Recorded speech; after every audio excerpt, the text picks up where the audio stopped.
자, 앞에 시간에 복음이 무엇인가, 우리가 지금 복음의 능력에 대해서 얘기를 하고 있기 때문에 주님께서 우리를 구원해 주신 것이 복음이다. 죄의 형벌로부터 구원해 주셨을 뿐만 아니라 죄의 그 권세로부터도 우리를 능히 구원해 주셨다. 문제는 우리가 그것을 사용하지 못하고 있을 뿐이다는 것을 말씀을 드렸고요. 그 다음에 또다시 우리가 초점을 맞춰야 될 큰 복음은 주님의 임재하심, 주님이 나와 함께 하시는데, 주님은 말씀으로, 그 존재로 우리와 함께 하십니다. 그 말씀 속에 주님의 인격이 담겨져 있습니다. 우리가 말씀을 통해서 주님의 인격을 만나야 합니다.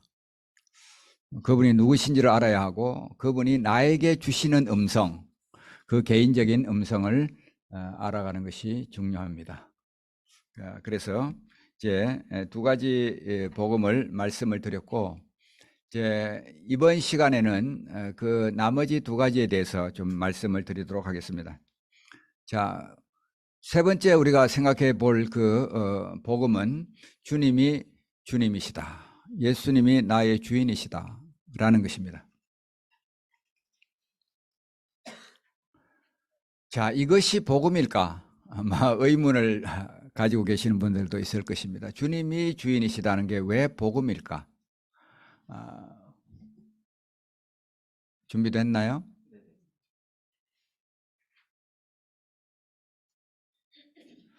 자, 이제 세 번째, 네 번째를 할 텐데요.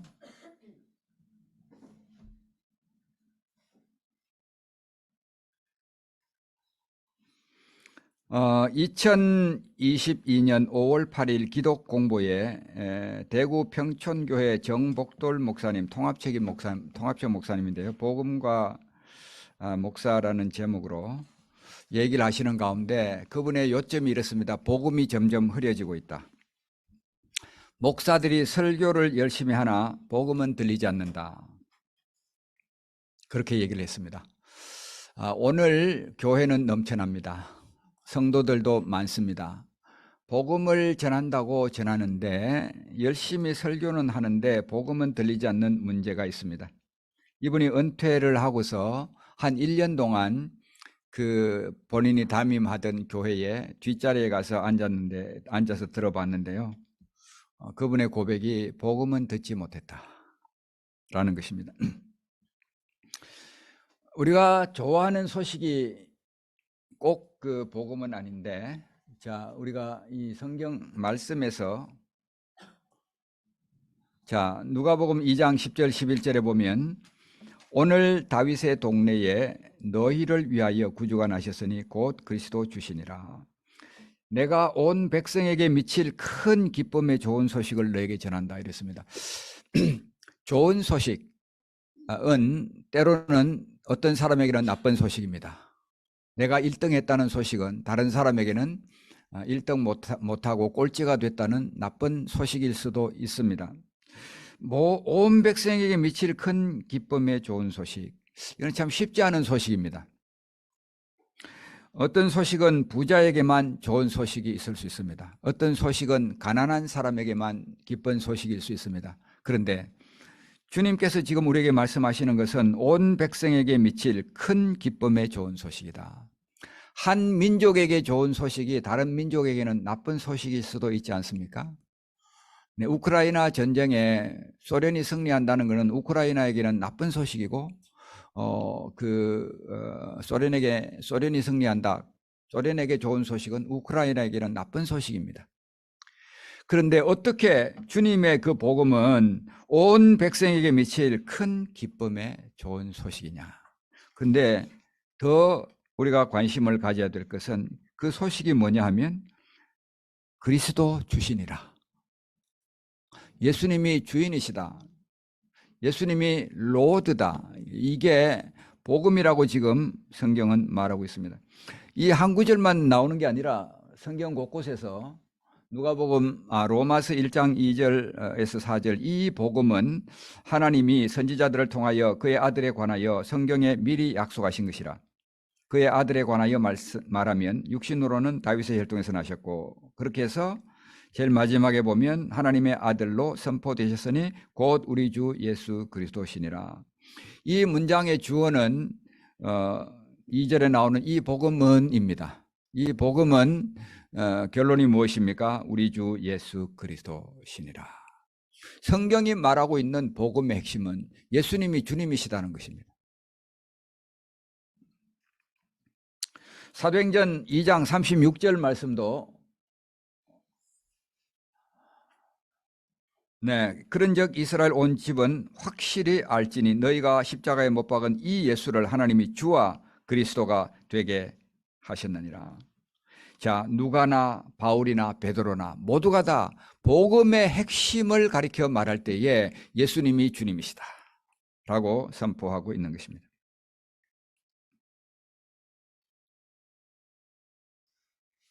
왜 이것이 복음일까요? 한국 교회에 훌륭한 목사님들이 있습니다.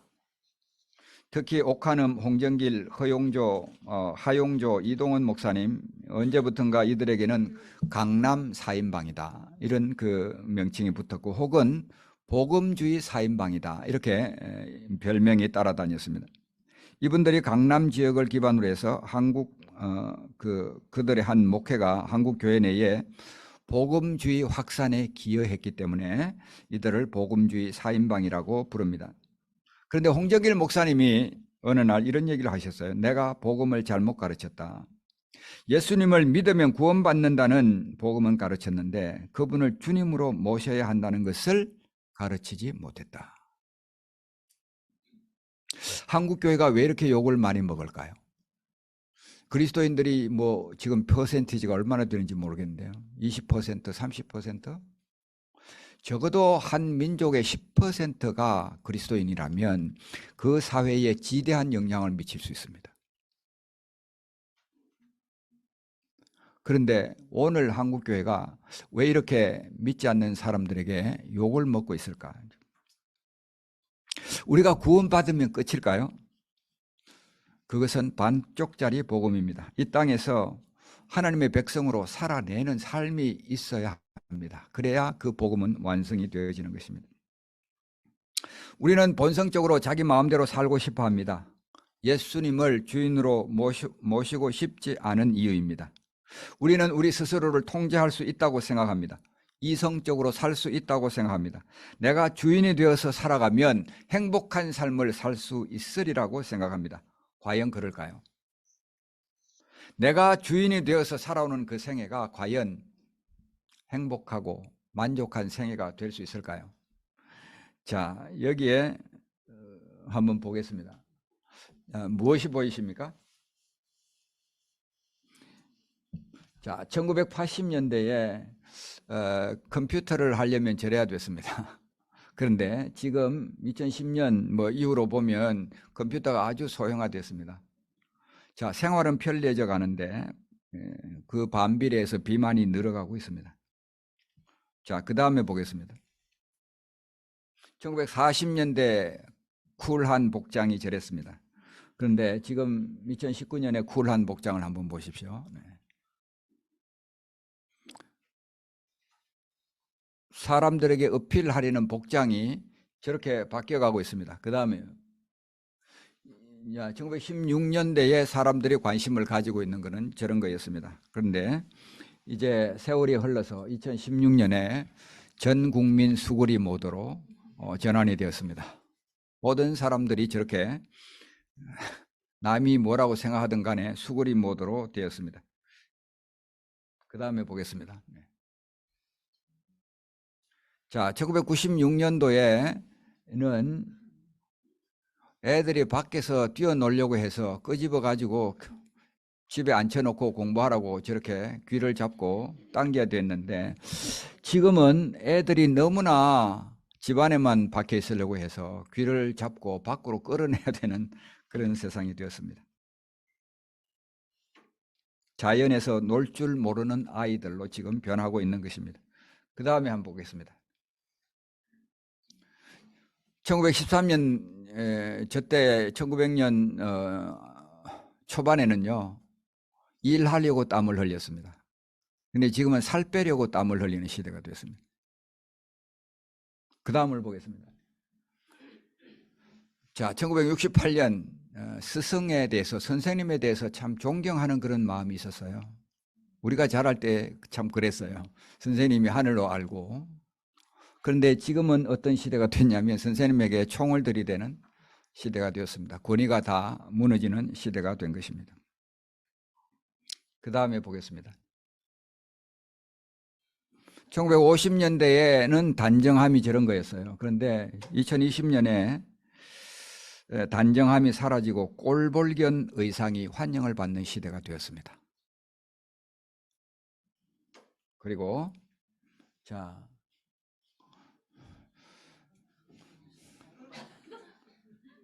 뭐가 보입니까? 1996년 무늬인 옷을 입는 것에 만족을 했는데요. 자, 2016년에는 몸에 무늬를 새기는 것이 만족이 되었습니다. 자, 여러분, 사람이 자기가 하고 싶은 대로 하는 그 세상의 경향이 과연 문화를 진보하게 만드는 것일까요? 퇴보하게 만드는 것일까요? 그 다음에 보겠습니다. 여러분 생각에는 어떠십니까? 지금 문화가 진보하고 있습니까? 우리의 삶이 진보하고 있습니까? 행복이 늘어나고 있습니까? 우리가 주인이 되어서 살아갈 때에 나타나는 현상은 이렇게 퇴보하는 것입니다. 우리는 우리 마음의 주체가 될 수가 없습니다. 우리 마음은 누군가에 의해서 지배받게 되어 있습니다. 그것이 주님이 아니라면 사탄이 될 수밖에 없는 것입니다. 아까 우리가 이스라엘의 역사를 보았습니다. 주님에게 헌신되지 않으면 우상 숭배에 빠졌던 것입니다. 이 말씀을 우리가 잘 알고 있습니다. 집 하인이 두 주인을 섬길 수 없나니 혹 이를 미워하고 저를 사랑하거나 혹 이를 중히 여기고 저를 경히 여길 것임이라. 너희는 하나님과 재물을 겸하여 섬길 수 없느니라. 자, 여기에 재물이라고 한 단어가 뭐라고 되어 있냐면 헬라어로 보면 맘모나입니다. 그리고 여기서 나온 것이 영어 맘몬이라는 단어입니다. 자, 그런데 이 헬라의 원어의 뜻을 보면요, 맘몬이라는 단어는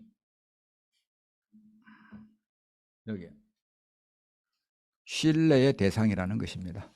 이게 단지 재물이 아니라 이 재물이라는 것은 신뢰의 대상입니다. 그래서 NIV 버전에 보면 이 그 재물을 갖다가 대문자 M으로 써놨습니다. 의인화하고 이게 신격화되어 있다는 것을 우리가 알아야 합니다.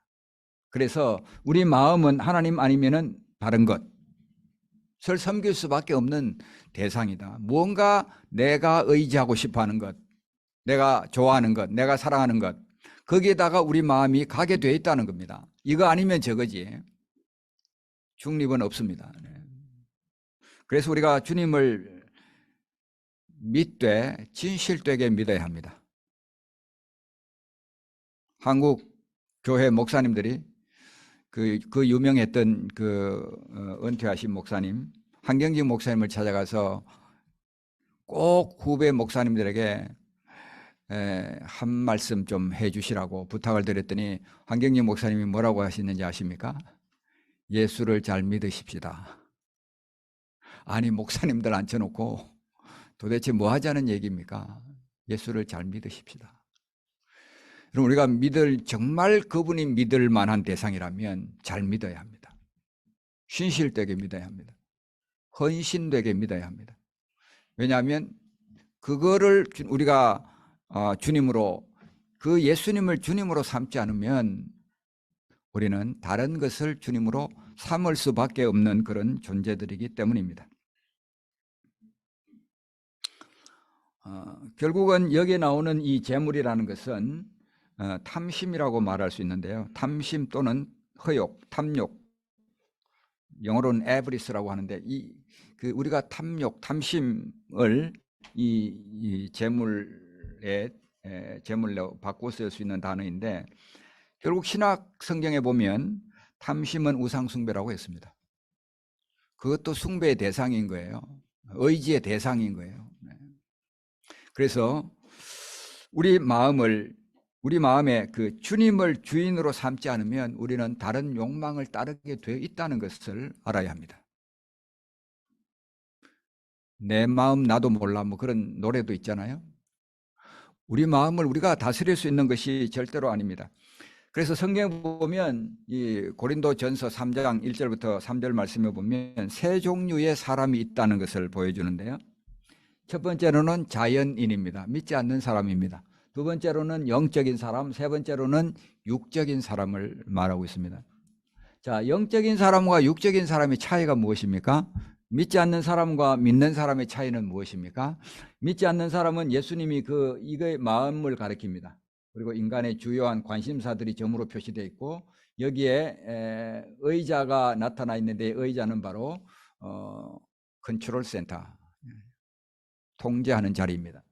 자, 그러면 믿지 않는 사람을 보면 예수님이 마음 밖에 있습니다. 예수님을 마음에 모시지 않은 사람을 가리킵니다. 자, 그 나머지 두 사람은 예수님을 마음에 모셔드렸어요. 그런데 육적인 사람은 이 통제센터에 누가 앉아 있냐면 자기가 앉아 있습니다. 그리고 여기에 있는 영적인 사람은 이 통제센터에 바로 예수님이 거기 있는 것입니다. 그런데요, 여기서 참 재밌는 것은 이 믿지 않는 사람과 육적인 그리스도인은 똑같습니다. 이 사람도 두려워하고 걱정 근심에 살고 죄들을 많이 짓는데요, 이 예수님을 믿었지만 자기가 주인이 되어 살아가는 사람은 두려워하고 걱정 근심 그리고 많은 죄를 짓습니다. 여러분, 왜 우리 그리스도인들이 믿지 않는 사람보다 못하다는 얘기를 때때로 듣게 될까요?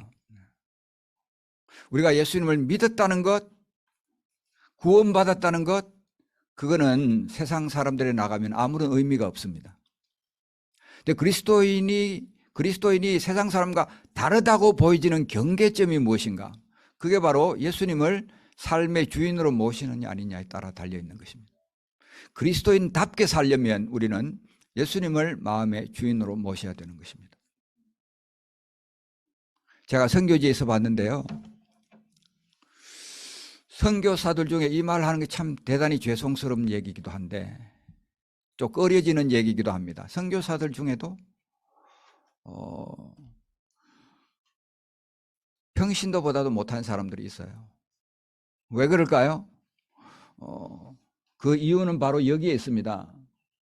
예수님이 통제센터에 자리 잡고 계시는지 아니면 내가 그 통제센터에 자리를 잡고 있는 것인지, 결국은 이 차이가 수많은 차이를 만들어내는 것입니다.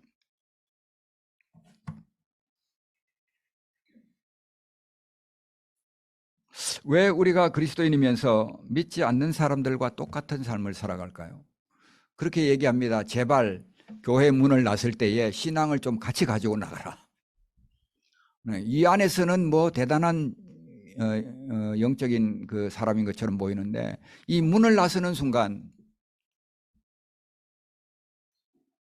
세상 가치관에 압도당하고 세상 사람들과 똑같은 그런 삶을 살아가게 되는 그 이유가 무엇일까? 자, 우리는 알고 있습니다. 예수님을 주님으로 모셔야 된다. 그런데 예수님을 주인으로 모시는 것은 쉬운 일이 아닙니다. 나를 내려놓아야 되니까, 내가 내려서야 되니까 그거 참 쉬운 일이 아닙니다. 그런데 우리가 정말 주님이 주인이 된다는 의미가 무엇인지를 제대로 알아야 되는데요. 자, 마태복음 2장 6절 말씀에 보면 유대 땅 베들레헴아 너는 유대 고을 중에서 가장 작지 아니하도다. 내게서 한 다스리는 자가 나와서 내 백성 이스라엘의 목자가 되리라. 동방 박사들이 예루살렘에 도착을 했습니다. 유대인으로 왕으로 나신 이가 어디 있습니까? 질문을 했습니다. 그래서 예루살렘이 온 예루살렘이 큰 소동에 빠졌습니다. 자, 헤롯 왕이 대제사장과 서기관들을 불렀습니다. 그리고 그리스도가 어디서 나겠느냐 질문을 했습니다. 그러니까 대답한 것이 바로 마태복음 2장 6절 말씀입니다. 자, 그런데 그 예수님을 얘기하면서 내게서 한 다스리는 자가 나와서 이스라엘의 목자가 되리라 그랬습니다. 자, 다스리는 자는 뭡니까? 네, 지배자, 왕을 가리킵니다. 목자는 무엇입니까? 양치기 또는 여기 내 백성의 목자가 되리라. 이스라엘의 목자가 그 문자 그대로 양을 치는 건 아니잖아요. 돌보는 사람이라는 뜻입니다. 그러니까 주님이 왕이 된다는 말의 의미를 우리는 제대로 알아야 한다는 것이 바로 여기입니다. 이게 메시지 성경 번역에 보면요, 이거를 담았어요. 그래서 그 리더가 나타나서 자기 백성 나의 이스라엘을 셰퍼드 룰 할 것이다 그랬어요. 목자처럼 다스릴 것이다. 목자로서 다스릴 것이다.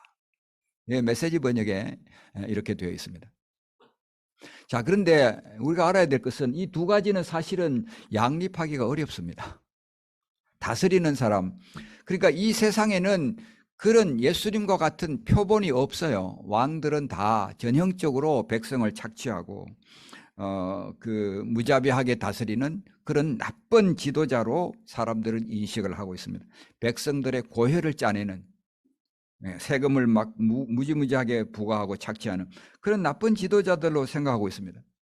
그러니까 우리가 예수님을 나의 주인으로 삼는다고 그럴 때에 내가 그냥 그 밑에서 학대당하는 그런 희생이 되는 것처럼 생각을 하기 쉬운데요. 주님은 이런 지도자입니다. 그분이 주님이 되신다는 것은 목자로서 우리를 다스려 주시는 것이다. 목자가 하는 일이 뭔지 아십니까? 양떼를 위해서 자기 목숨이라도 내놓은 게 목자가 해야 될 일입니다. 예수님은 그렇게 하셨어요. 저와 여러분을 위해서 목숨을 내던지면서 우리를 사랑하셨어요. 그러니까 그분이 나의 주님이 되신다는 걸 우리가 두려워할 이유가 전혀 없는 것입니다. 주님은 본성이 사랑입니다. 선하신 분입니다. 우리에게 좋은 것을 주기를 원하는 사랑의 목자이십니다. 심지어 양떼를 위해서 목숨도 내어놓는 분이십니다. 그러므로 주님을 주인으로 인정하면 그럼 나는 뭐가 되냐? 그를 걱정할 필요가 없다는 것입니다.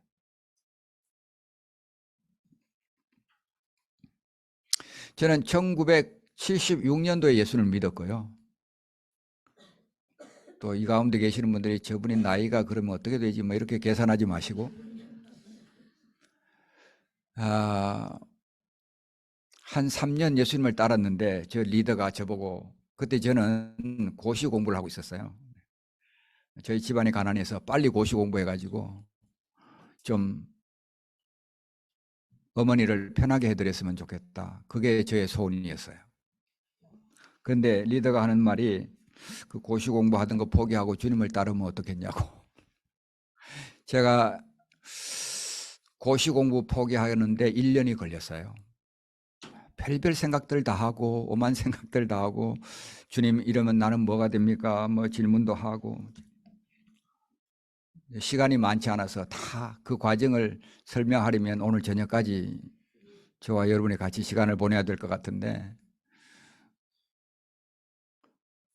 한 1년 시들고 나서 제 마음을 하나님께서 정리되게 해주셨어요. 제 큰 형님의 참 허무한 죽음도 보면서 살아있을 때는 뭐 별별 생각 다 하고 살아가는데 결국 죽으면 제 형님의 임종을 제가 병원에서 지켜봤거든요. 그게 무슨 뭐 닌겔 그 아이비 드립하는 그 줄 매달아 놓고 뭐 간호사들이 와서 그 뭐 체크하고 뭐 이러더니요. 호흡이 끊겨지니까 그냥 나무 토막이에요. 사람이. 그래서 주님께서 저 마음속에 사람이 자기 길을 계획해도 결국은 하나님이 주관하시는구나. 그렇다면 내가 무엇인가 할 수 있을 때에 나를 주님께 드리는 것이 좋지 않겠느냐. 뭐 그런 마음을 주셔서 제가 형제 자매들 앞에 간증을 했습니다. 저는 이제 믿음의 학교에 입학하려고 합니다. 주님께 다 맡기겠습니다. 제가 그 결정을 했을 때요. 결정하기 전까지는 막 그거 손 놓으면 절벽에 떨어질 것처럼 생각이 들었어요. 그런데 딱 주님의 손에 맡기고 나니까요. 절벽에 뛰어내렸는데 주님이 받아주시는 주님의 품에 안기는 경험을 하게 됐어요. 아까 얘기 드린 것처럼 그 결정하고서 지금 한 44년이 흘렀습니다. 근데 제 인생을 돌아보면요, 내 인생의 최고로 잘한 결정이 한 가지 있었는데, 그거는 예수님을 주님으로 모신 거예요.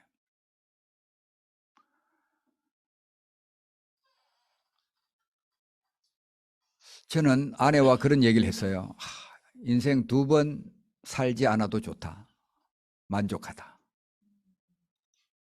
하나님께서 그분에게 주님이 되는 것을, 주님의 자리를 드리고 그분을 따라왔는데 내 인생이 참 만족하다는 그런 만족감을 주님께서 주셨습니다.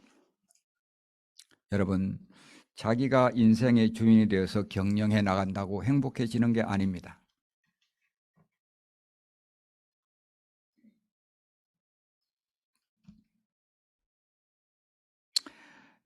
유진 피터슨이라는 분이 한 방향으로 가는 오랜 순종이라는 책을 썼습니다. IVP 출판 인터버시티 프레스라는 데서 출간을 했는데요. 2000년도에 그분이 책에서 이런 말을 했습니다. 하늘과 땅에서 가장 본질적인 것은 한 방향으로 가는 오랜 순종이다. 순종이 있어야 한다는 것이다. 한 방향으로 가는 오랜 순종에서 결과가 나오며 장기적으로 봤을 때 인생을 살만한 가치가 있게 해주는 무엇인가가 나온다. 여러분은 지금 인생에 있어서 가장 본질적이라고 생각하는 것이 무엇입니까?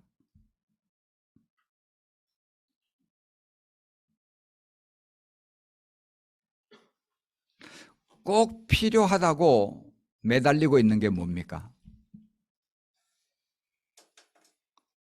승진입니까? 돈을 많이 버는 것입니까? 공부입니까? 내 인생에서 내가 꼭 필요하다고 매달리는 것, 그것이 무엇이 돼야 될까요? 이분은 그것을 한 방향으로 가는 오랜 순종이라고 봤습니다. 여러분, 한번 순종한다고 뭐가 막 확 달라지지는 않는 것 같아요. 그런데요, 그 방향으로 순종의 방향을 지속해서 계속해 나가면 거기에서 결과가 나옵니다. 거기에서 정말 인생의 의미가 무엇인지, 인생을 살만한 가치가 있게 해주는 그 무엇인가, something이 우리들에게 일어나게 된다는 것입니다.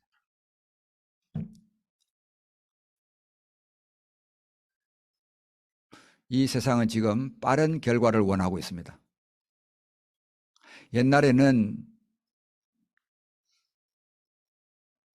두부를 한번 만들어 먹으려면요, 저희가 인도에 갔을 때에 두부가 없었어요. 집에서 두부를 만들었는데요, 콩을 불려가지고 그 삶아가지고 뭐 분리시키고 뭐 한참 걸려야 돼요. 근데 그냥 마켓에 가서 하나 사면 되잖아요. 그런 시대에 우리가 살고 있는 거예요. 그러니까 우리는 빨리 결과를 보기를 원합니다. 그런데 정말 바람직스러운 결과, 인생을 살만한 가치가 있게 만들어주는 결과는요, 그렇게 빨리 이루어지지 않습니다.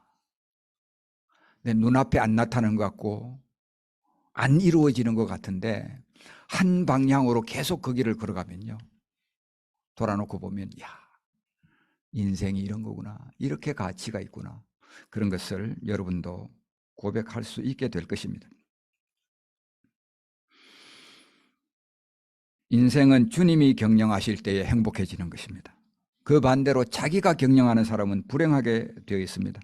우리는 주님께 경영권을 내어드려야 합니다. 복음이 무엇입니까? 이 복음은 주 예수 그리스도시니라. 예수님이 주인이 되는데, 그래서 그것이 복음인 것입니다.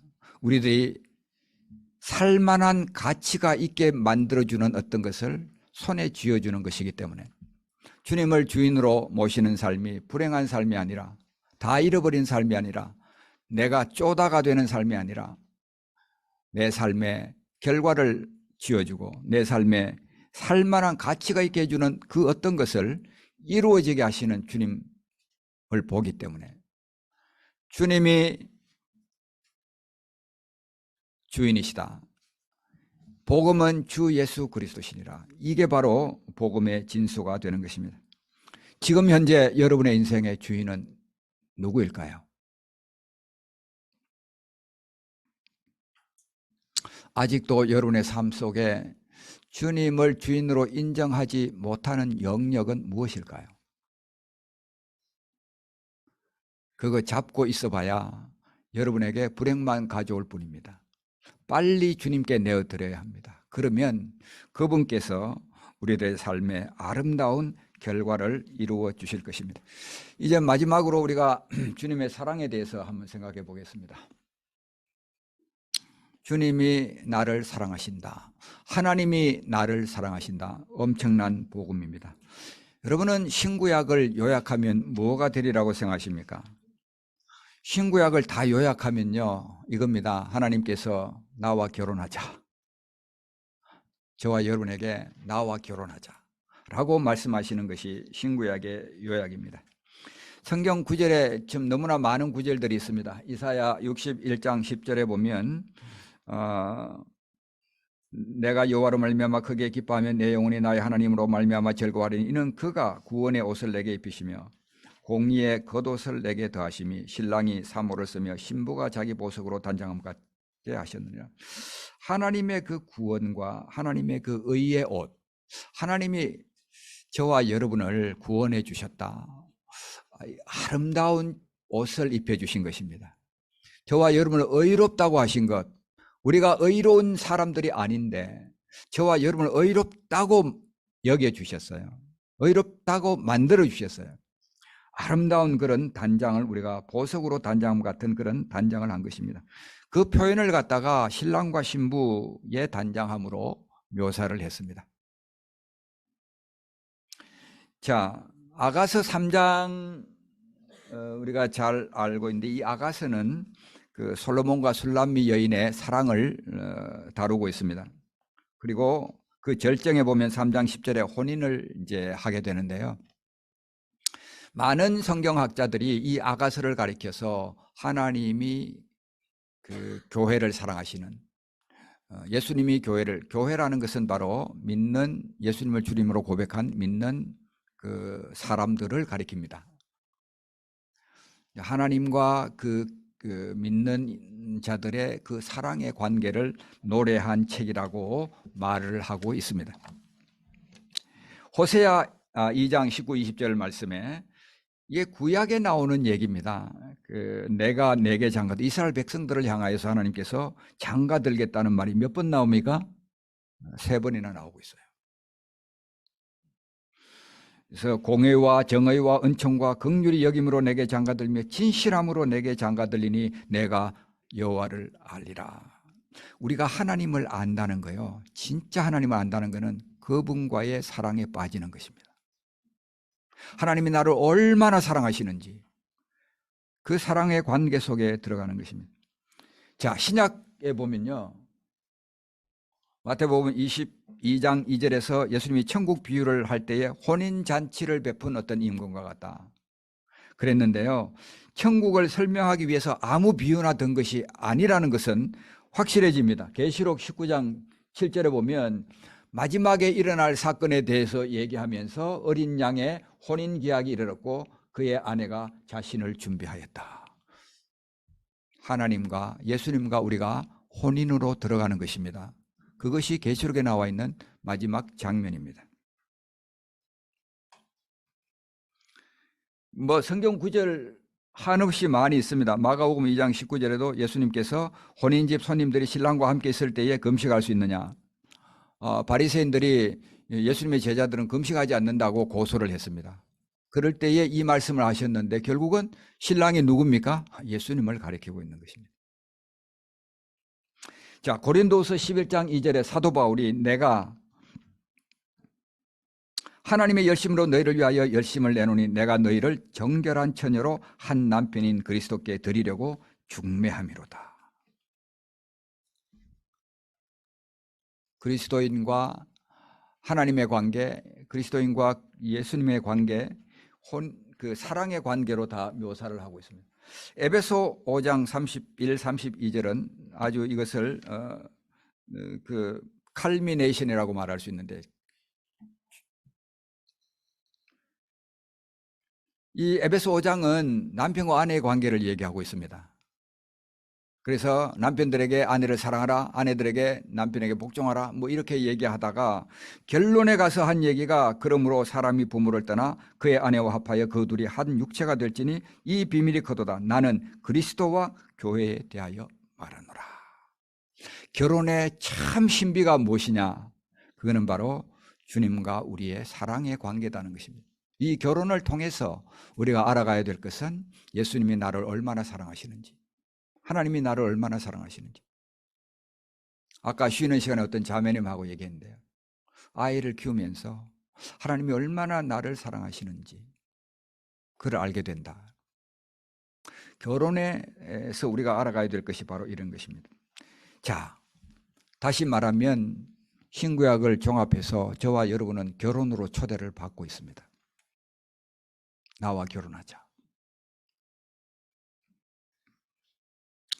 도대체 하나님의 사랑이 무엇일까요? 여러분은 사랑을 어떻게 정의를 내리십니까? 사랑은 상대방을 향한 헌신입니다. 그리고 이 사랑은 궁극적으로 존재에서 나오는 것입니다. 말로만, 입으로만 하는 것이 사랑이 아닙니다. 삶으로 헌신하는 것, 삶으로 보여주는 것, 그런 게 바로 사랑이고 헌신입니다. 우리는 요한복음 3장 16절의 말씀을 잘 알고 있습니다. 하나님이 세상을 이처럼 사랑하사 독생자를 주셨으니 이는 그를 믿는 자마다 멸망하지 않고 영생을 얻게 하려 하심이라. 하나님께서요, 여기 보면 하나님이 이처럼 사랑해서 독생자를 주셨다고 했습니다. 사랑은 주는 것입니다.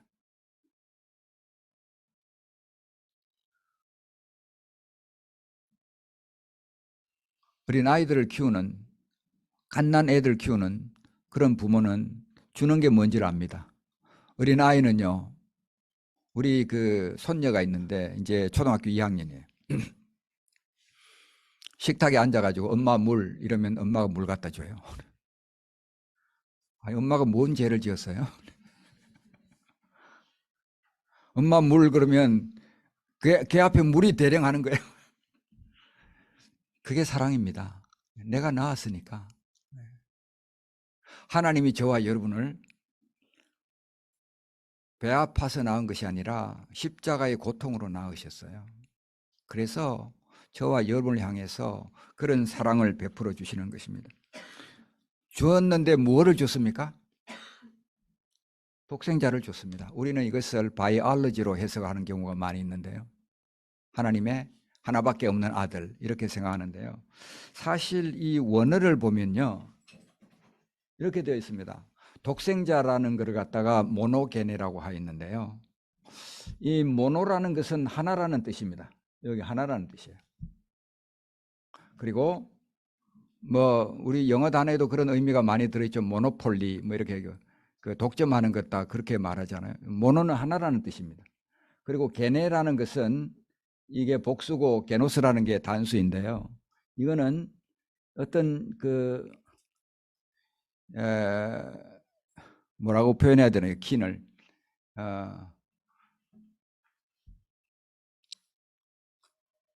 자녀, 동족 뭐 이런 뜻도 있지만 어떤 종류와 카테고리를 얘기합니다. 그래서 이것은 문자적으로 뭘 말하냐면 그 종류, 그 클래스에서 단 하나밖에 없는, 그리고 정확하게 급이 같은. 그러니까 결국은 이 말은, 이 독생자라고 우리가 좀 잘못 번역을 했는데요, 이 말은 결국 뭐냐면 하나님이 자신을 주신 거예요.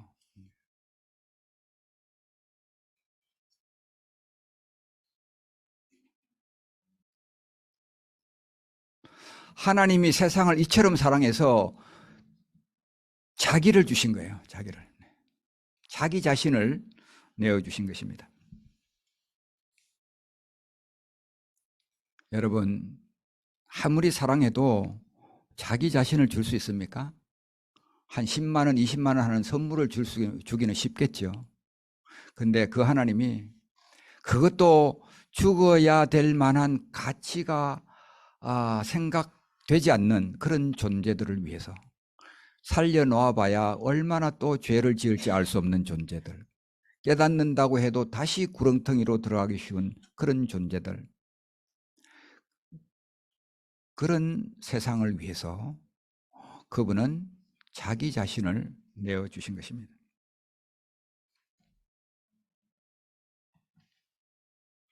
요한복음 3장 16절, 이 한 단어 한 단어는 우리들에게 엄청난 의미를 가지고 있습니다.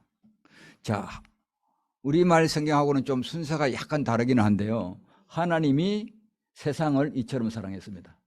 이 하나님이 누구냐면 가장 위대한 자원이 되시는 분입니다. 이분을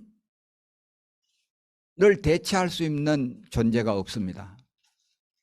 누구랑 비교가 안 되고 그 놀라운 왕 중의 왕이요, 만왕의 왕이요, 만주의 주가 되시는, 천산의 생축이 다 그의 소유인, 온 세상의 우주의 주인인 그분이 우리를 사랑하시는 것입니다. 여러분, 여기에 결혼하신 분들이 많이 있으신 것 같은데, 남편이나 아내의 처음의 사랑을 확인했을 때 여러분 세상 다 얻은 것 같았죠? 그런데 한 10년 살고 나면요, 아이고 저 왼수. 여러분은 아마 이 중에는 그런 분이 없으신 것 같아요. 저와 여러분을 사랑하시는 그 하나님이 누구시냐? 엄청난 자원이 되시는 그분이, 비교 대상이 없는 그분이 저와 여러분을 사랑하시는 것입니다. 그리고 세상을 이처럼 사랑했다고 그랬는데 이거는 바로 가장 최고의 범위를 가리킵니다. 누구도 제외가 없는, 누구도 익스클루드 하지 않는, 모두가 다 그 속에 포함이 되는, 가난한 자든 부한 자든 뭐 병이 있는 사람이든 건강한 사람이든 뭐 아프리카 사람이든 인도 사람이든 하나님 세상에는, 하나님이 말씀하신 이 세상에 다 들어가는 거예요. 여러분 중에 나는 하나님의 사랑을 받을 자격이 없어, 그러면 사탄의 그 부추김에 속아 넘어가고 있는 것입니다. 하나님의 이 사랑은 온 세상을 다 포함하는 것입니다. 인도 사람들도 하나님이 사랑하십니다. 3억 3천의 신을 믿는 그 사람들, 그를 사랑하셔서 선교사들을 많이 보내셨어요. 이처럼 사랑하셨다는 것은 가장 최고의 사랑을 말합니다. 최고의 마음입니다. 최상의 마음. 그보다 더 사랑할 수 없는, 그래서 목숨까지도 그냥 내버리시는 그런 사랑입니다. 그리고 독생자를 주셨다 그랬는데 최고의 선물입니다. 아까도 말했지만 하나님 자신을 주신 것입니다. 그리고 주셨다는 이 행위는 바로 최고의 희생입니다. 이는 누구든지 그랬는데, 이 누구든지는 지상 최대의 초청입니다. 아무나 다 와라. 팔을 넓게 벌리시고, 십자가가 그런 곳입니다. 팔을 넓게 벌리시고 누구나 다 수용한다. 누구라도 와라. 그렇게 초청하는 곳입니다. 그 다음에 이는 그를 믿는 자마다 그랬는데, 이 믿는 자마다 하는 것은 가장 위대한 조건입니다. 가장 단순한 조건입니다. 다른 거 다 필요 없어요. 그냥 그 예수님을 받아들이기만 하면, 인정만 하면, 입으로 고백만 하면 주님에게, 주님의 영원한 생명을 얻을 수 있는 그런 초청을 지금 하고 계시는 것입니다. 그리고 멸망치 않고는 가장 위대한 구원입니다. 우리는 다 멸망으로 가야 될 사람들입니다. 그런데 우리를 멸망으로 보내는 것이 아니라 위대하게 구원해 주셨다는 but이라는 단어가 영어에는 있습니다. 이거는 가장 최고의 최상의 차이를 만들어내는 것입니다. 멸망이냐 영생이냐 그 차이를 만들어내는 것이 바로 이 but이라는 단어입니다. 그리고 영원한 생명을 얻으리라, 가장 위대한 약속입니다. 주님이 이렇게 하시는 것이 바로 그분의 사랑입니다. 가장 위대한 사랑을 저와 여러분에게 해주시는 것입니다. 그래서 우리는 하나님이 정말 온전한 사랑이시다는 것을 알아야 합니다. 많은 사람들이 하나님을 생각할 때 이렇게 생각들을 합니다. 하나님은 주권을 가지고 계신 분이다. 하나님은 거룩하시다. 하나님은 자비하시다. 하나님은 때로는 진노하신다. 하나님은 사랑이시다. 하나님은 의롭시다. 이렇게 얘기하는데요. 실제적으로 우리가 하나님에 대해서 알아야 될 것은 바로 이 모습입니다. 이게 아니고 이겁니다. 하나님은 전적으로 사랑이시다. 그런데 그 사랑의 표현이 바로 이렇게 거룩함으로도 나타나고, 필요하면 자비로도 나타나고, 필요하면 주권으로도 나타나고, 필요하면 의로움으로 나타나고, 때로는 진노로 나타나신다. 너무나 사랑하시니까. 우리가 하나님의 그 속성이라는 것이 바로 그분은 궁극적으로 사랑이시다. 이 사랑은 궁극적인 존재에서부터 나왔습니다. 하나님이 그 본질이 사랑이십니다. 하나님은 태초부터 우리를 사랑하셨고 변함없는 사랑으로 헌신해 오고 계시는 것입니다. 자, 이 얘기는 우리가 어려서부터 들었던 얘기입니다. 하나님이 사랑이시다. 하나님이 나를 사랑하신다. 그런데요, 우리 속속 깊이 하나님이 정말 나를 사랑하신다고 믿고 있을까요?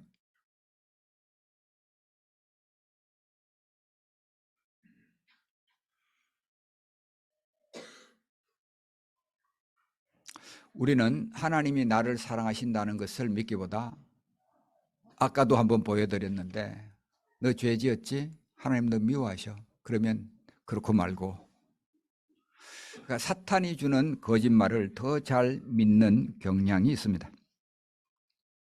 자, 무엇이 이 사랑의 방해물일까요? 하나님은 이렇게 헌신하면서 자기를 주기까지 사랑하시고 지금도 나의 신부야, 나와 결혼하자, 이렇게 말씀하시는데 우리는 왜 이 사랑이 받아들여지지 않는 걸까요? 중요한 것은 이것입니다. 우리는 행위를 통해서 하나님의 사랑을 받으려고 생각하고 있습니다. 내가 순종하면 하나님 날 사랑하실 것이다. 불순종하면 하나님은 날 미워할 것이다. 그런데요, 정말 우리가 알아야 될 게 이것입니다. 하나님께는 우리의 행위가 중요하지 않습니다.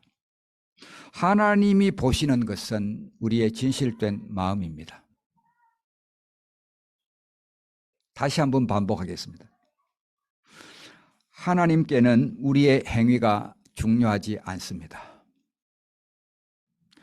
하나님이 보시는 것은 우리의 진실된 마음입니다. 제가 이단입니까? 여러분 한번 생각해 보십시오. 다윗과 바세바의 이야기를 여러분이 아실 것입니다. 다윗은 하나님이 정말 사랑하는 사람이었습니다. 마음에 합한 사람이었어요. 그런데 한 여자를 보고서 탐심을 내게 되었고 갈망 가운데 사탄의 부추김을 받았습니다. 그리고 넘지 말아야 할 선을 넘게 되고, 그리고 이것을 은폐하기 위해서 살인까지 저지르는 엄청난 죄를 지었습니다. 그런데 이 다윗과 바세바 사이에 태어났던 아이가 있었는데 이 아이가 시름시름 병을 앓게 됩니다. 그래서 다윗이 7일 동안 엄청나게 기도를 합니다. 식음을 전폐하고 기도합니다. 그런데 이 아들이 결국은 죽게 되고 말죠.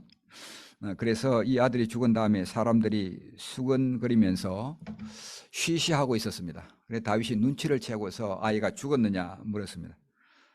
죽었다고 그러니까 씻고 들어가서 맛있게 식사를 하였습니다. 사람들이 물었죠. 아니 도대체 아이가 살아 있을 때는 그렇게 금식을 하고 하더니 아이가 죽었다고 하니까 오히려 음식을 그렇게 먹냐고. 다윗이 대답합니다. 이렇게 하면 하나님께서 혹시 살려주실지라고 생각을 했다. 그런 다음에 그 일이 있고 난 다음에 다시 다윗이 밧세바와 함께 동침을 했는데 아들을 낳았습니다. 그 이름을 갖다가 하나님께서 여디디아라고 하라고 지시를 해줍니다. 사무엘하 12장 25절 이야기입니다. 선지자 나단을 보내어 그의 이름을 여디디아라 하시니 이는 여호와께서 사랑하셨기 때문이더라. 여디디아라는 말의 뜻이 바로 히브리어로 보면 야의 사랑을 받은 자다. 여호와의 사랑을 받은 자다. 그런 뜻입니다. 그런데요, 히브리 본문으로 보면 이렇게 되어 있습니다. 그래서 그의 이름을 여디디아라고 불렀다라고 얘기하시는데 그냥 because of 야훼예요. because of 야훼. 다른 설명이 없어요. 여호와이기 때문에. 무슨 말입니까? 하나님이 사랑의 본체시기 때문에. 자, 여디디아라는 이름이 하나님의 사랑을 받는 자인데 이게 솔로몬이 하나님께 사랑스러웠기 때문에 이런 이름을 줬을까요? 아닙니다. 하나님이 다윗의 그 통회하는 그 마음의 진실함을 보시고 그게 얼마나 기쁘셨으면 이 아들의 이름을 사랑받는 자라고 지어라 이렇게 말씀해 주신 것입니다. 야훼이기 때문에 다른 설명이 필요 없습니다. 야훼이기 때문에.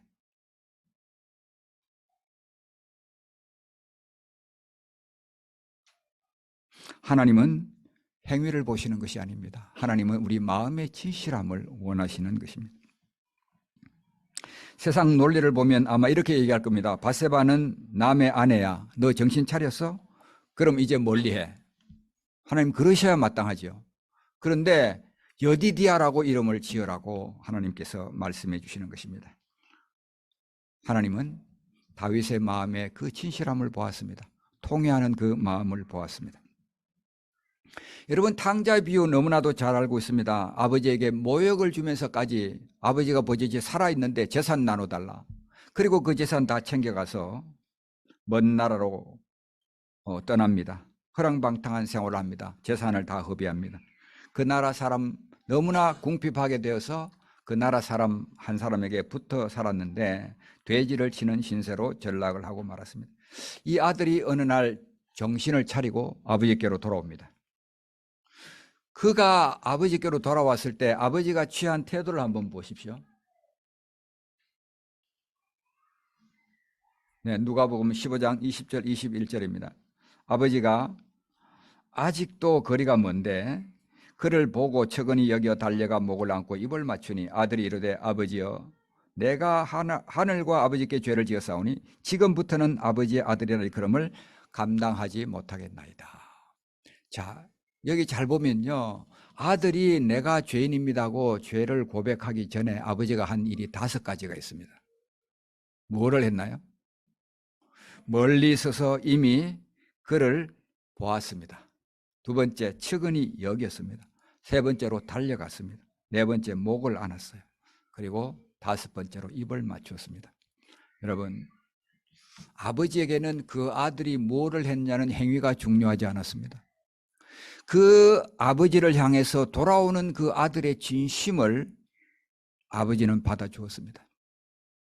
세상적이면 또 이렇게 하지 않겠죠. 네. 그래, 이제 좀 정신 차렸냐? 너 다시는 내 앞에 얼쩡거리지 마라. 이제부터는 입 닥치고 있어. 그러겠죠. 그는 우리 생각에 우리 수준의 사랑입니다. 그는 저와 여러분이 생각하는 사랑입니다. 근데 하나님의 사랑은 다릅니다. 행위를 보는 게 아닙니다. 저와 여러분이 잘 살아서 잘 순종해서 하나님께 사랑을 받으려고 하면요, 평생 우리는 그 수준에 도달 못합니다. 하나님 그거 아세요. 저와 여러분이 순종 잘 못할 거 알고 계세요. 그래서 하나님이 보시는 거는 저와 여러분이 얼마나 잘 순종하느냐, 얼마나 열심히 사느냐, 그거 보시는 게 아니고 중심으로 하나님, 나 주님 의지합니다. 주님 사랑합니다. 그러기를 하나님은 기대하시는 겁니다. 탕자의 아버지는 아들이 돌아오면 용서해 줄 준비를 갖추고 있었어요. 우리 하나님은, 저와 여러분의 하나님은 용서해 줄 준비가 되어 있으신 분이에요.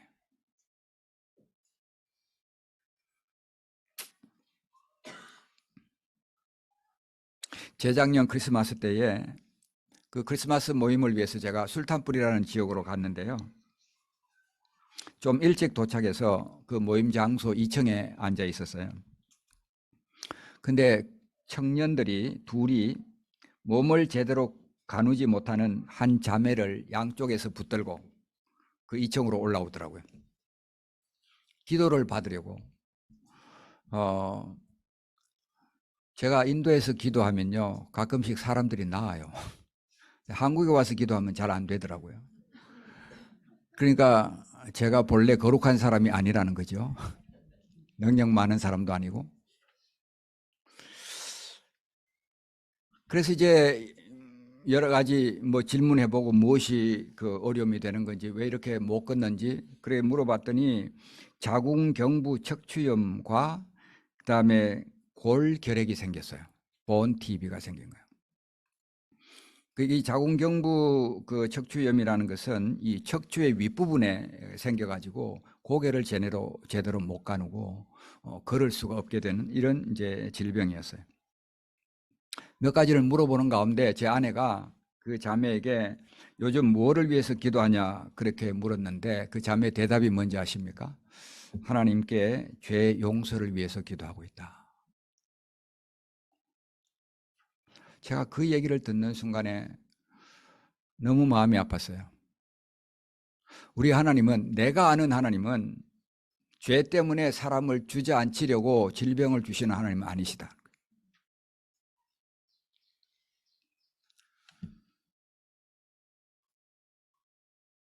물론 하나님께서 그 죄를 돌이키시려고 질병을 주실 수 있지만 그 죄라는 것이 하나님의 그 사랑, 우리와 사이에 그 하나님의 사랑을 막을 요소는 되지 못하는 거예요.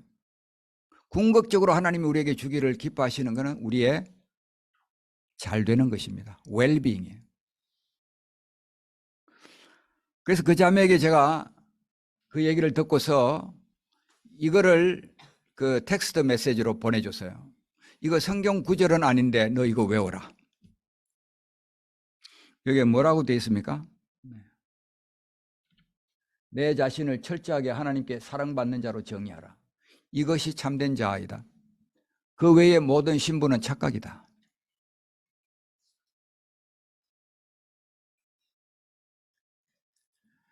너 자신을 하나님이 철저하게 하나님께 사랑받는 자로 정의해라.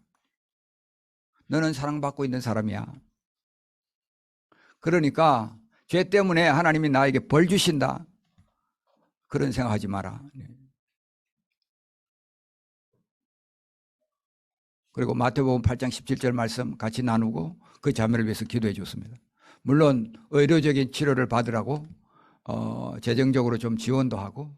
근데 이 자매가요, 지금 두 발로 펄펄 잘 다니고 있어요. 여러분은 자신을 누구라고 생각하십니까? 우리가 정말 나를 정의해야 될 중요한 신분은 나는 하나님께 사랑받는 자야, 그겁니다.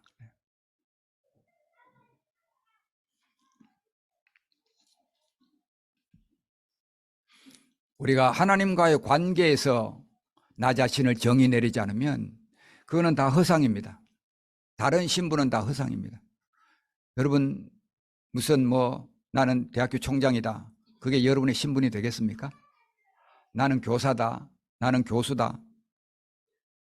나는 회사원이다. 나는 삼성에 다녀.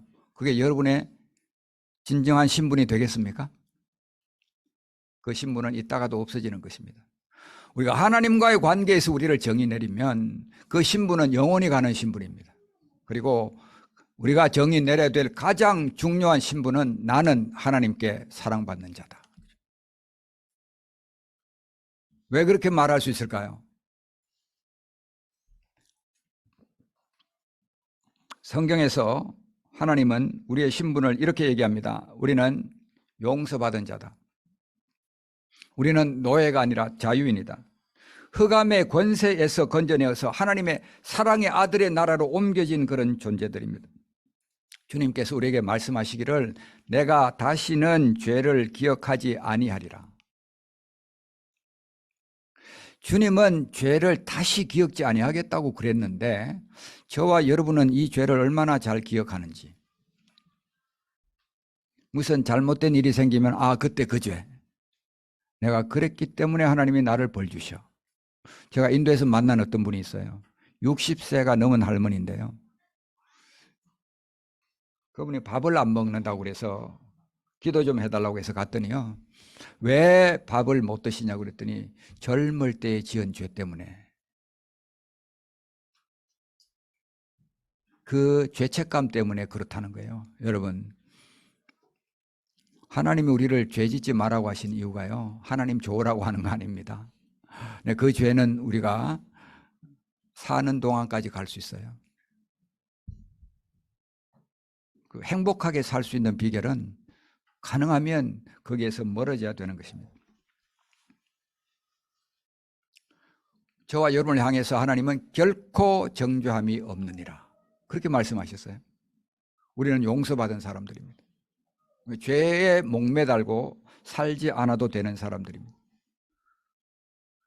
저와 여러분의 신분을 성경에서 말하고 있는 것 중에 중요한 게 다른 게 있는데, 저와 여러분은 선택받은 사람들입니다. 하나님의 선택을 받은 사람들이에요. 하나님의 특별한 소유가 된 사람들입니다. 하나님의 보배가 된 사람들이에요. 마태복음 13장에 나오는 여러 가지 비유들이 많이 있는데 그 중에서 진주를 발견하고 전 재산을 다 팔아서 진주를 샀다. 그 진주가 저와 여러분입니다. 예수님의 목숨을 내놓고서 저와 여러분을 사신 것입니다. 밭에 있는 보화를 발견하고서 전 재산을 다 팔아서 샀다. 보화가 저와 여러분입니다. 하나님의 그런 특별한 소유가 되었습니다. 그 다음에 하나님이 얘기하시는 것 가운데 우리는 양자된 자들입니다. 입양받은 사람들입니다. 하나님의 권속이 되었습니다. 하나님을 감히 아버지라고 부를 수 있는 사람들. 한 나라의 대통령을 아버지로 두면 그 얼마나 큰 영광일까요? 그런데 우리는 그 하나님을 아버지라고 부를 수 있는 사람이 되었습니다. 무슬림에서 개종한 어떤 여성이 그런 책을 썼어요. 나는 감히 하나님을 아버지라고 부르게 되었다. 있을 수 없는 일입니다. 무슬림에서는 있을 수 없는 일들. 이슬람에서는 이 얘기는 불경죄에 해당이 됩니다. 그런데 저와 여러분은 그분을 감히 아버지라고 부를 수 있게 된 존재들입니다. 그리고 저와 여러분은 축복받은 사람입니다. 저주받은 사람들이 아닙니다. 에베소 1장 3절에 보면 하늘에 속한 모든 신령한 복으로 복 주셨으니, 저와 여러분은 하늘에 속한 모든 신령한 복으로 복을 받은 사람들입니다. 그런데 이 복을 우리가 아직도 헤아릴 줄을 몰라요. 신령한 복이 얼마나 큰 복인지. 신령한 복으로 복 받은 사람들입니다. 그리고 저와 여러분은 사랑받는 사람들이에요. 사랑받는 사람들. 목숨을 주어서라도 사랑하는 존재가 되었습니다.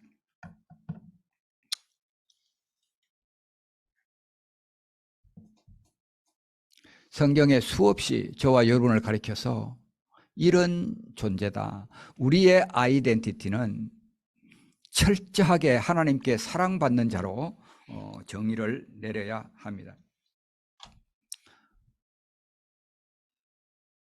신명기 29장 3, 4절입니다.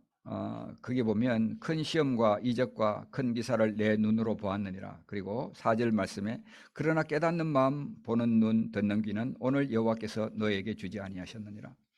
신명기 29장이면 이스라엘 백성들의 그 광야 생활을 마치고 이제 가나안으로 들어가기 직전에 광야 생활을 돌아보면서 모세가 이스라엘 백성들과 새로운 언약을 맺는 장면입니다.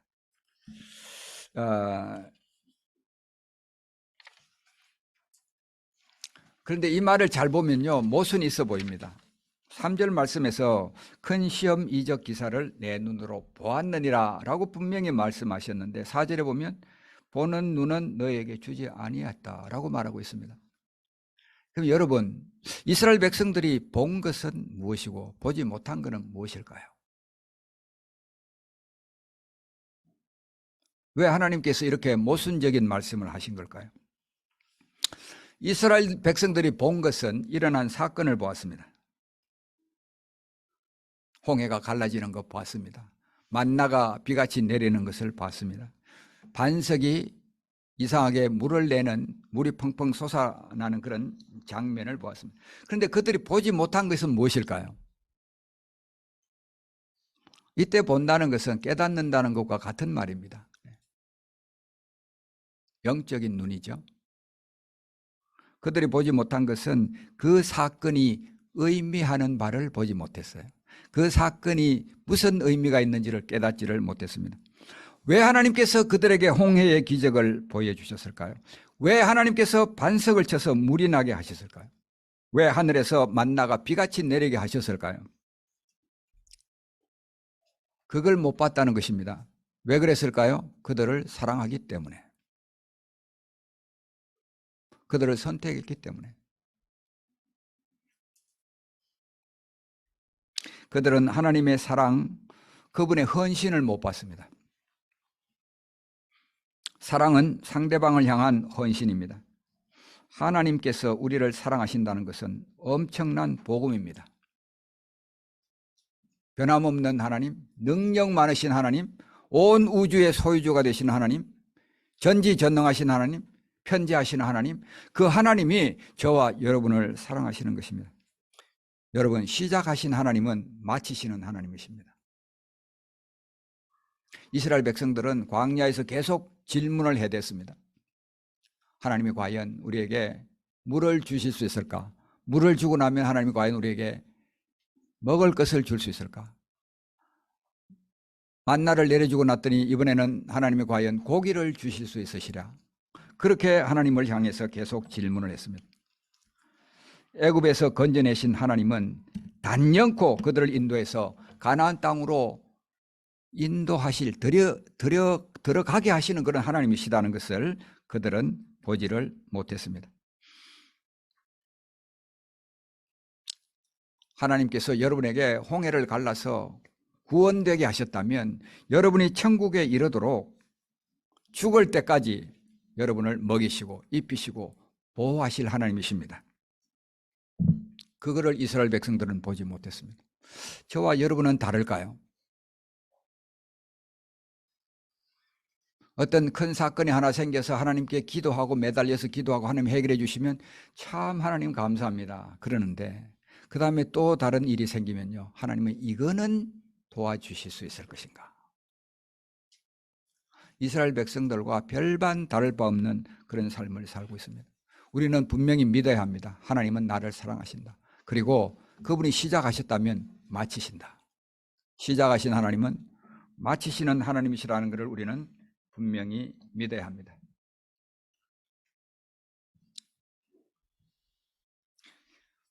자, 로마서 8장은 1장부터 7장까지를 요약하는 그런 장입니다. 그 8장 마지막에서 하나님이 우리를 구원하셨고 5장에서 얘기하셨죠. 6장에서 그 구원은 바로 우리 죄에 대한 구원이다.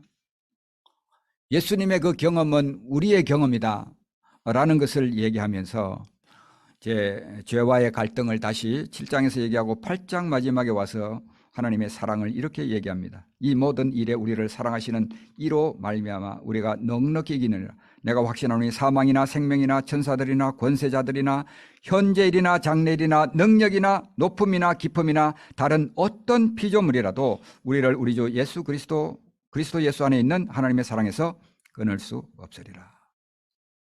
여러분, 여기에 언급이 된 창조 세계의 그 광범위한 요소들을 보면요, 하나를 빼고는 다 짝이 되어 있습니다. 사망이나 생명, 천사들이나 권세자들, 현재일, 장래일, 능력이 하나가 있고 그 다음에 높음, 깊음 이렇게 짝을 다 이루고 있습니다. 여기에 사망이나 생명이나 하는 것은 존재의 양극단입니다. 그리고 천사들이나 권세자들이나 이것은 창조된 영적인 군대를 얘기합니다. 이 권세라는 것은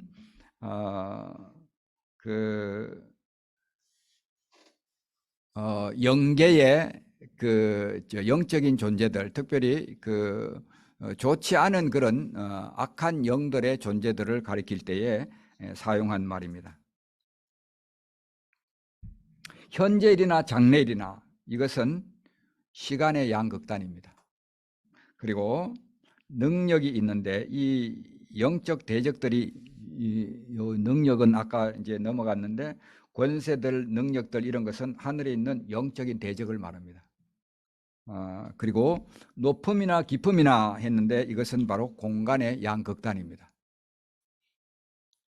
자, 시간의 양극단, 공간의 양극단, 존재의 양극단, 창조된 영적 군대의 양극단. 다시 말하면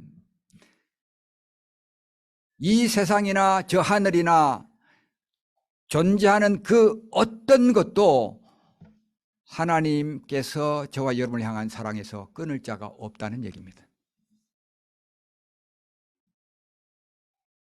그것이 하나님의 사랑입니다.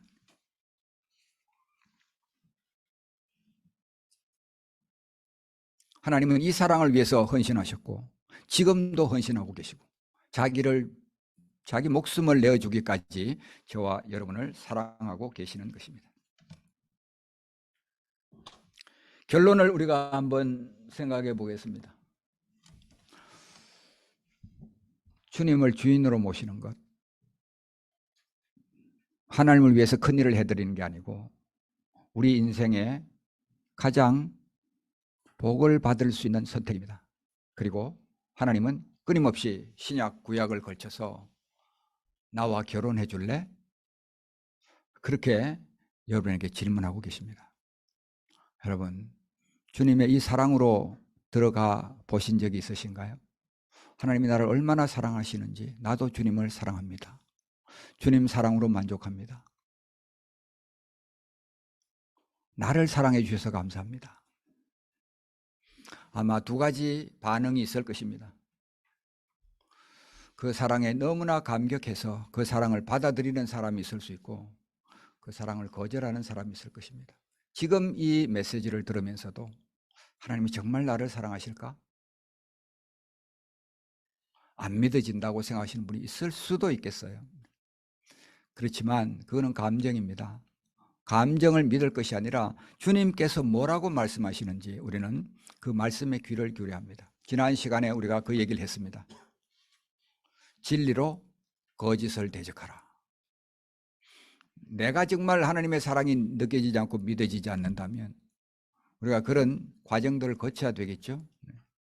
마음의 우상들을 확인해 보고 그리고 더 기쁨의 그 근원이 되는 길을 만들고 그런 과정들이 필요합니다. 그러고서 우리가 정말 하나님의 진리를 붙들어서 그 진리 가지고 거짓을 대적하고 주님의 그 사랑을 마음속에 품고 살아야 할 것입니다. 이것이야말로 복음입니다. 하나님은 저와 여러분에게 큰 복음을 주셨어요. 기쁜 소식. 온 천하 만민이 들을 수 있는, 온 백성이 들어서 그들에게 모두에게 기쁨이 되는, 큰 기쁨이 되는 좋은 소식을 저와 여러분에게 전달해 주셨습니다. 제가 바라기는 하나님의 이 사랑 안에서 풍성한 삶을 살아가시기를 바랍니다. 우리 같이 기도하겠습니다. 하나님 아버지, 우리가 주님을 모시기를 본성적으로 싫어합니다. 주님을 주인으로 인정하기를 싫어하는 사람들입니다. 그러나 우리가 자기 경영을 하게 될 때에 그 결과는 행복한 결과를 맞지 못함을 보게 되어집니다. 하나님, 여기에 있는 우리 사랑하는 형제 자매들 한 방향으로, 같은 방향으로 긴 순종들을 해나갈 수 있도록 도와주시옵소서. 하나님 아버지, 주님이 나와 결혼하자고 말씀하시는데 그 사랑에 올바르게 응답할 수 있는 사람들 되게 하시고 자신을 하나님께 철저하게 하나님께 사랑받는 자들로 정의 내릴 수 있게 하여 주옵소서. 예수님의 이름으로 간절히 기도하옵나이다. 아멘.